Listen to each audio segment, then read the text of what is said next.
Sebelum melanjutkan, jangan lupa subscribe dulu, terima kasih. Bab 419, tidak bisa membohongi diri sendiri. Bukankah begitu? Tentunya Anda pernah mendengar tentang bagaimana putra mahkota dipermalukan dengan berbagai cara, selalu ada yang baru setiap hari. Aku penasaran apakah dia akan datang ke resepsi hari ini. Mungkin tidak. Dia sendiri yang membuat keributan tentang keinginannya untuk meninggalkan keluarga Seng.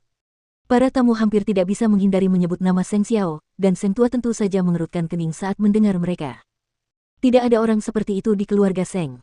Saya harap Anda bisa menunjukkan rasa hormat dan tidak menyebut orang yang tidak penting dalam pernikahan cucu saya. Tidak juga. Kami hanya membicarakan betapa hebatnya cucu keduamu. Sungguh pemuda yang langka dan berbakat. Bukankah begitu? Huang Yao tidak membutuhkan orang tertentu. Dengan kepemimpinan yang bijaksana dari ketua Seng, Huang Yao bisa maju bahkan jika ada CEO lain yang memimpin. Kata-kata sopan seperti itu tentu lebih enak didengar. Tentu saja, Seng Kai merasa dihargai saat mendengarnya. Begitu pula orang tua, dia tidak perlu terus-terusan mengkritik.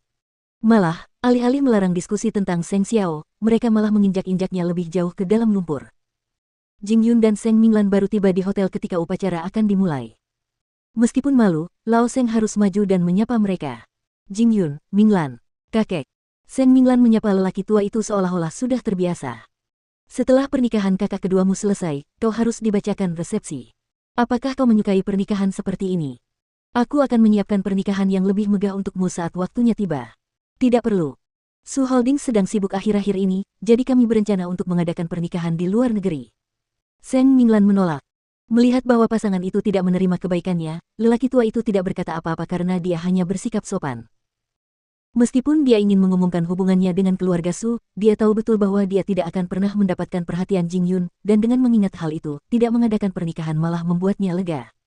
Cepat masuk, upacara akan segera dimulai. Jing Yun membawa Seng Minglan ke ruang resepsi, dan beberapa tamu langsung menunjuk ke arahnya. Dia mantan asisten putra mahkota, meskipun dia sekarang adalah tuan muda ketiga dari keluarga Su.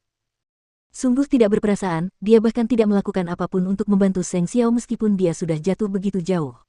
Apa kau tidak mendengarnya? Dia bertunangan dengan saudara perempuan keempat dari keluarga Seng. Dia harus berhati-hati karena sekarang dia adalah menantu mereka. Jing Yun tidak berkata apa-apa, tetapi Seng Minglan menoleh untuk menatap para wanita yang sedang bergosip itu. Tak lama kemudian, upacara pernikahan pun dimulai. Semua tamu menahan napas, menyaksikan Gu Ziling berjalan di karpet merah dengan gaun pengantin seharga jutaan dolar dan tiba di hadapan Seng Kai. Pasangan itu tampak begitu mesra. Lagi pula, Gu Ziling tiba-tiba menyadari bahwa orang yang paling berkuasa di keluarga Seng sekarang adalah Seng Kai. Seng Xiao bisa saja masuk neraka, tak peduli apa. Maka pernikahannya dengan Seng Kai hari ini pun dilandasi oleh kemauan yang cukup, jauh berbeda dengan keengganan awalnya untuk bersama laki-laki yang mencintainya. Barangkali, dia bahkan tidak mau meninggalkannya ketika durasi perjanjian mereka berakhir. Setelah resepsi, Old Seng diundang ke atas panggung untuk menyampaikan beberapa kata berkat bagi pasangan baru tersebut. Dan hal pertama yang dia sebutkan adalah betapa butanya dia. Saya tidak menyadari bahwa saya memiliki cucu yang baik. Sungguh, saya membesarkan serigala bermata putih selama lebih dari 20 tahun dan hampir saja salah memilih pasangan. Itulah sebabnya saya meminta maaf kepada cucu dan menantu perempuan saya di sini. Mulai sekarang, aku hanya berharap kalian berdua bisa terus maju bergandengan tangan melewati badai apapun, dan punya beberapa anak lagi agar lelaki tua ini bisa merasakan kegembiraan bermain dengan cucu-cucunya sekali lagi. Tentu saja, kalau ada orang di luar sana yang berani menantang cucuku atau menggertak menantu perempuanku, tulang-tulang tua ini akan mempertaruhkan nyawanya. Saya juga harus mengatakan bahwa Seng Kai telah menjadi sosok yang luar biasa bagi keluarga ini, dan dia akan menjadi harapan Huang Yao di masa depan. Saya mempertaruhkan semua harapan saya pada pasangan baru ini sekarang. Perkataan orang tua itu benar-benar menghapus seluruh prestasi Seng Xiao di Huang Yao. Dia benar-benar pandai menjadi kakek yang tidak berperasaan. Ayo pergi, Jing Yun. Seng Minglan tidak dapat menahan diri untuk berteriak dalam hati setelah mendengar ucapan itu. Lelah. Ya. Kalau begitu, mari kita sambut pasangan baru itu. Setelah itu, Jing Yun membawa Seng Minglan ke Seng Kai dan Gu Ziling. Setelah resepsi selesai, pasangan itu bersiap untuk bersulang. Kakak kedua. Aku akan pergi bersama Minglan, masih banyak hal yang harus kita tangani di Su Holdings. Setidaknya makanlah sesuatu sebelum kamu pergi. Tidak perlu. Jing Yun menjawab dengan kaku, menarik Seng Minglan agar pergi.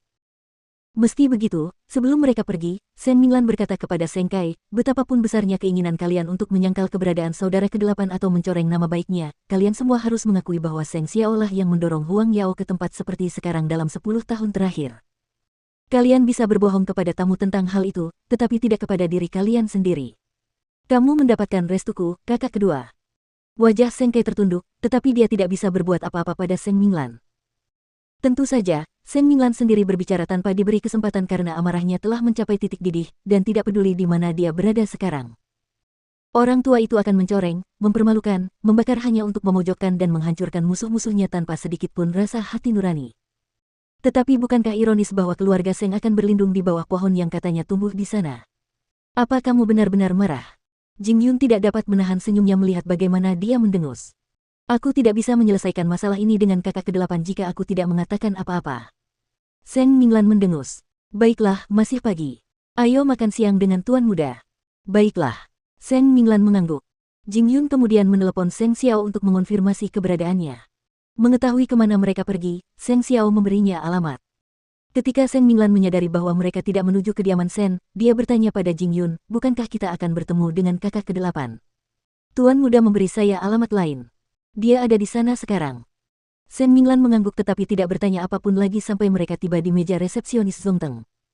Tuan Jing, Nona Seng. Tanya seorang resepsionis. Seng Minglan mengangguk dengan bingung, dan resepsionis membawa mereka ke lift pribadi CEO dan membawa mereka ke kantor Seng Xiao. Kepala Seng, tamu Anda telah tiba. Masuklah. Suara Seng Xiao terdengar dari dalam kantor. Seng Minglan mengikuti resepsionis ke dalam kantor dan mendapati Seng Xiao di kursi kantor yang berputar, menyapa mereka, duduklah di mana saja yang kalian suka.